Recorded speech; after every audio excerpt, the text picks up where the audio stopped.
Hey guys, and welcome back to the channel.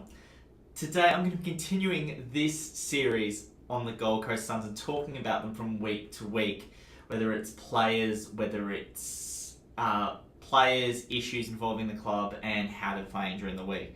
So at the moment, things aren't going very well. As you can see, got my beanie on, still repping the Suns gear, but they're making it harder every single week. So this past weekend wasn't the most exciting game. We got flogged by GWS by over 12 goals or something. It was something ridiculous.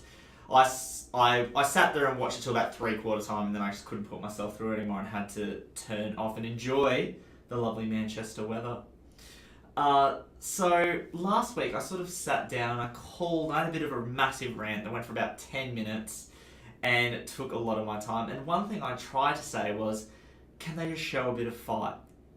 Show a bit of effort, and hopefully that means that we can at least walk out thinking that we've achieved something. It didn't happen. We were outclassed. We couldn't do much about it.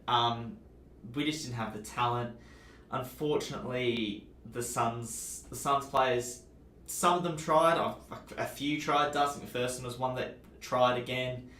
Brandon Matera kicked 3 goals. Jared Grant kicked 2 goals, and Tommy Lynch always tries. You can't fault his effort, as well as a couple of others. But things aren't good at the moment. The first thing I'd like to address is people wanting to leave the club. Now, I've talked about Swallow and Prestia, and now there's people like Sard and apparently wanting to go back home, which is really disappointing. Sard especially, because he'd been passed over in 3 drafts and 2 preseason drafts. No one picked him up. We picked him up. We took a risk on him. He became a really, really, really good halfback flanker running off the halfback, and now he's decided, apparently through the media, he's maybe a bit homesick and he could want to return back to Melbourne. Which, after we put all this effort and training into him, it really is disheartening to watch people just walk out of the club straight away. Now, we'll probably get a decent pick for him after picking him up for next to nothing, so there's a bit of profit there, but still, you don't want to see these players leave the club. And to be fair, I don't think there's much we can do. We're not going to be performing very well. We're not getting players back from injury. I think the club at the moment is being run really poorly. So these players are going to want to leave, and it's just going to happen to be a fact for the next season or two that is probably going to happen until we get ourselves sorted. And that flows on to Queensland football in general. It's just not going well at the moment. We're not going very well. However, I think we've been derailed by injury, which I'll get onto in a bit. But I think our problem's injury and getting people on the field. I don't think there's a lack of talent on our list. I think if our list is fully 100% fit, we may not be the best team in the league, but we're nowhere near the worst. We're probably about the middle range. Whereas someone like Brisbane, who at the moment they've got a few injuries now, and they're being exposed really badly for a lack of talent. Queensland football's in a bit of a rush. All these people are calling for it to be slammed and cancelled. But at the end of the day, other clubs have been through this exact same problem. Victoria had a crisis about 7 years ago with all the interstate teams performing in the finals. South Australia had this problem a couple of years ago when Port were down the bottom and Adelaide weren't performing too well. So all these states and all these places have had crisis in the past. I don't know why ours is any different and why ours is more doom and gloom than anyone else. If you're going to talk about crowd numbers, our crowd numbers are still fine. We're still averaging 13,000 to a game. That is more than GWS, and GWS are up towards the top of the ladder. But because they're playing well, those sort of things aren't focused on. Whereas we're playing poorly, so we're going to try and pick the holes in everything we possibly can. And to be honest, the Victoria media doesn't help, because they don't only jump on the Suns when there's something negative happening. When we're doing well, or when we have been doing well, we're not really given the time of day. But when we're going badly, oh God, they love poking holes in us. They love saying, oh, who's going to leave? So what can you do? You can't do much about it. You just got to sort of take the good with the bad, I suppose. This week, we've got 22 people on the injury list. That is the most I've seen on any injury list possible. 22.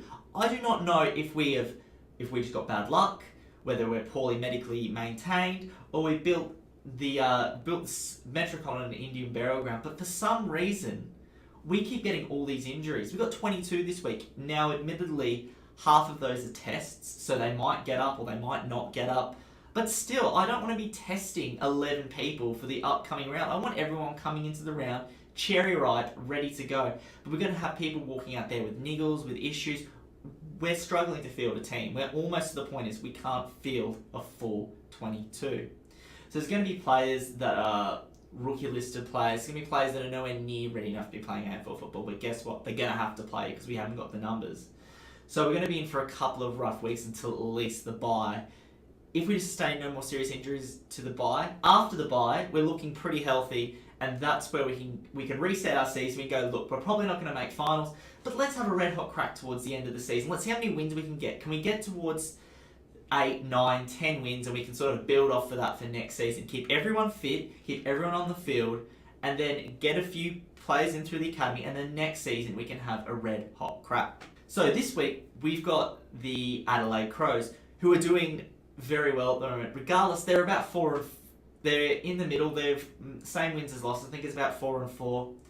So they're not travelling really well, but I think they're playing better than that record suggests. They came up against a red hot Geelong team on Friday night. That really, it was an even game. Geelong dominated most of it, but Adelaide hung in there and almost stole it at the end. So the Suns are going to be up against it this week. Will we win? I don't think we'll win, no.